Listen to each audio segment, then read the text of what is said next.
Saya diam Pak, saya tak mau mukul Pak, saya diam. Tahu saya diam, pokok. Pak Imam izin Pak, diikutin dulu aja. Nanti kan ini ada dua versi Pak, ada dua versi. Ini kan dari versi saksi korban dan saksi-saksinya. Nanti kan ada versi Bapak dan kawan-kawan. Kita hanya sekedar mereka ulang Pak. Nanti ada versi Bapak dan kawan-kawan. Enggak apa-apa Pak. Nggak.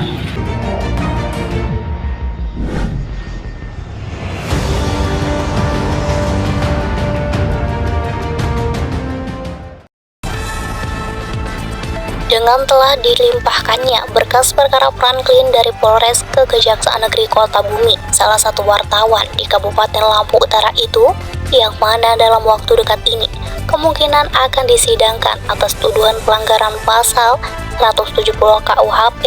Hal itu terindikasi berdampak kemerdekaan insan pers diterbelenggu Sabtu 11 Mei 2024.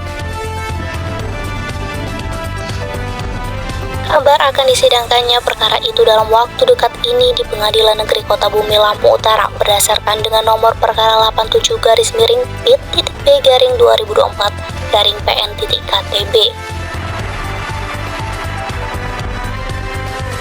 Sementara dalam peristiwa itu, singkat diceritakan wartawan tersebut bahwa dirinya saat meliput ikut dibawa-bawa sehingga kini dia menjadi tersangka, kemudian akan disidangkan.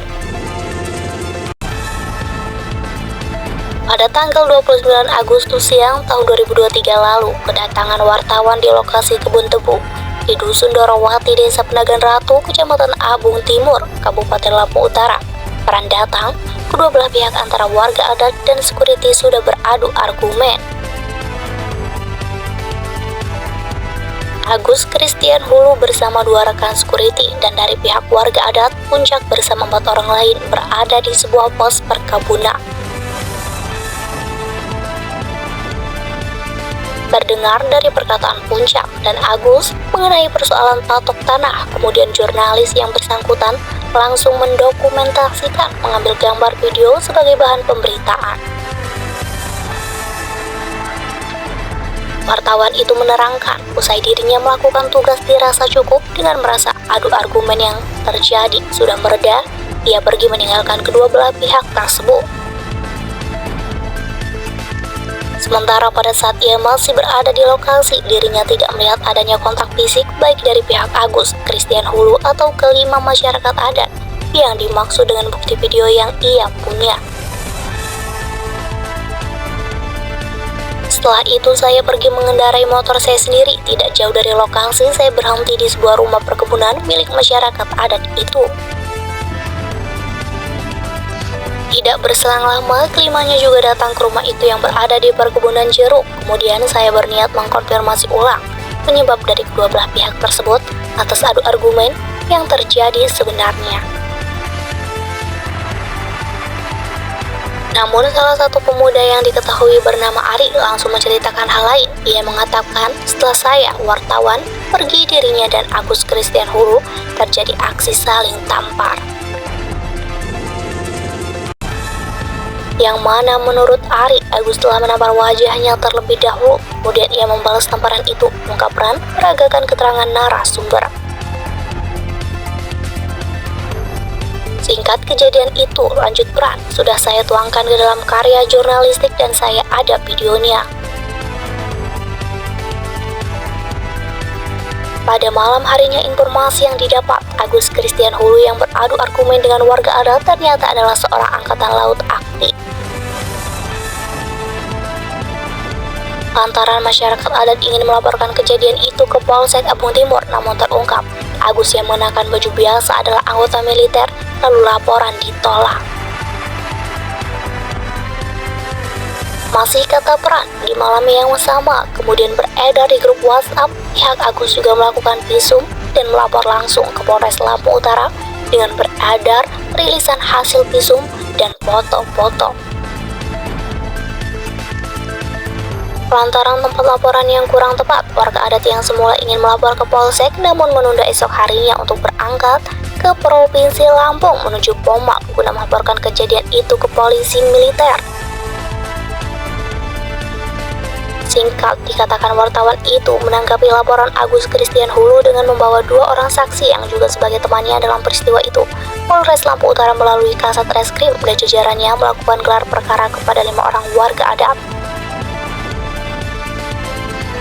Pada saat gelar perkara, saya belum dipanggil pihak Polres karena warga adat menerangkan dan tahu saya di situ adalah sebagai wartawan yang mana kepentingannya hanya meliput lalu pergi terlebih dahulu sebelum adanya kontak fisik antara Ari dan Agus Christian Hulu. Setelah itu, pada tanggal 18 Oktober tahun 2023, saya dipanggil sebagai saksi melalui surat yang ditandatangani Kasat Reskrim Stefanus Boyo dengan nomor surat STPGL-36-X-2023-Reskrim untuk diperiksa. Saya hadir didampingi Dr. Suwardi sebagai tim kuasa hukum. Saya sudah sampaikan ke penyidik agar melalui proses Dewan Pers di pusat dan pemberitahuan pada organisasi-organisasi pers di Lampung Utara sebelum saya diperiksa. Karena dalam persoalan itu saya bertugas sebagai wartawan. Terlebih saya tidak berada di lokasi pada saat adanya keributan fisik kedua belah pihak.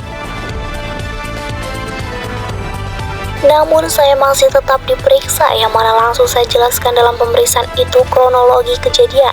Saya tunjukkan video yang saya punya, kemudian apa yang dituduhkan pada saya bahwa terlibat melakukan pengeroyokan pada Agus Christian Hulu itu. Saya sangkal dan saya jelaskan dan tertuang dalam berita acara pemeriksaan BAP. Kemudian pada tanggal 31 Oktober saya dikirimi surat pemberitahuan sebagai tersangka yang juga ditandatangani Kasat Reskrim Polres Lampung Utara. Pada tanggal 21 Desember, karena viral dan atas permintaan dari saya wartawan, saya meminta dilaksanakan rekonstruksi. Namun rekonstruksi yang digelar terdapat 2 versi, yakni versi pelapor dan terlapor. Pada rekonstruksi itu terdapat banyak adegan yang janggal, sehingga menurut saya tidak sesuai seperti apa yang ada pada video yang saya punya. Kemudian saya diperintahkan penyidik untuk terus mengikuti adegan yang diinginkan pelapor dan saksi pelapor dalam hal itu, walaupun saya tidak pernah melakukan apa yang diperagakan, terlebih diperkuat keterangan 5 orang warga adat lainnya. Masih sebagai tersangka hingga sekarang, sejak tanggal 6 November 2023 saya melaksanakan wajib melaporkan diri, wajib lapor di Polres Lampung Utara. Kemudian pada tanggal 7 April 2024, kelima warga adat berikut wartawan yang ikut tertuduh disurati kembali oleh Polres Lampung Utara untuk dilimpahkan ke Kejaksaan Negeri Kota Bumi. Ini diketahui berkas perkara itu telah sampai ke Pengadilan Negeri Kota Bumi untuk disidangkan. Sebelumnya terkait proses perkara itu di Polres Lampung Utara yang menjadi janggal atas penetapan tersangkanya wartawan, terdapat beberapa poin di antaranya. 1. Rekonstruksi terdapat 2 versi, lantas mengapa versi pihak pelapor yang diduga digunakan sehingga warga adat bahkan sampai wartawan tetap menjadi tersangka. 2. Kehadiran wartawan di lokasi kejadian merupakan bertugas sebagai pers dan menjalankan kode etik. Semestinya harus melalui izin Dewan Pers dan organisasi-organisasi pers di Lampung Utara. 3. Petunjuk digital, lantas petunjuk digital mana yang digunakan untuk menganalisa kasus tersebut? Karena di video yang ada, baik dari pihak pelapor dan video yang dimiliki wartawan, di sana tidak terdapat adanya indikasi adu fisik yang menyatakan wartawan melakukan hal yang dituduhkan. 4. Kemudian dikatakan Stefanus Boyo dalam berita rilisnya bahwa prosedur langkah yang telah diambil sehingga wartawan ditetapkan sebagai tersangka sudah berdasarkan penyidikan dan alat bukti lengkap. Atas hal itu menjadi soal bahwa penyidikan apa dan alat bukti apa yang menguatkan. Karena saksi-saksi dari pihak pelapor merupakan saksi-saksi yang tidak netral, karena bisa saja diduga penuh dengan rekayasa. Seperti yang disampaikan Ketua YLBH Kutub Andestan SSHMH terkait perkara yang tengah viral di masyarakat, yaitu kontradiksi alat bukti keterangan saksi satu dan yang lainnya saling bertentangan. Seharusnya penyidik lebih berhati-hati dalam menetapkan seseorang sebagai tersangka, terlebih itu adalah insan pers Karena secara aturan, pers dilindungi undang-undang dan memahami kode etik dan batasan dalam melakukan peliputan. Terkait adanya kontradiksi keterangan saksi satu dan yang lain, harusnya penyidik dengan intinya berkesimpulan bahwa sudah dapat dipastikan di antara kesaksian tersebut ada yang berbohong, maka disitulah kewajiban penyidik menghadirkan ahli psikolog forensik dan lie detektor diterapkan. Dengan begitu, fakta-fakta akan terungkap dan keadilan bisa dirasakan oleh masyarakat. Karena bukti itu harus lebih terang dari cahaya, tidak bisa remah-remah, ujarnya saat memberikan tanggapan. Ini diketahui viralnya peristiwa wartawan meliput kemudian jadi tersangka hingga akan diadili di pengadilan menjadi sorotan para penggiat jurnalistik di seluruh Indonesia.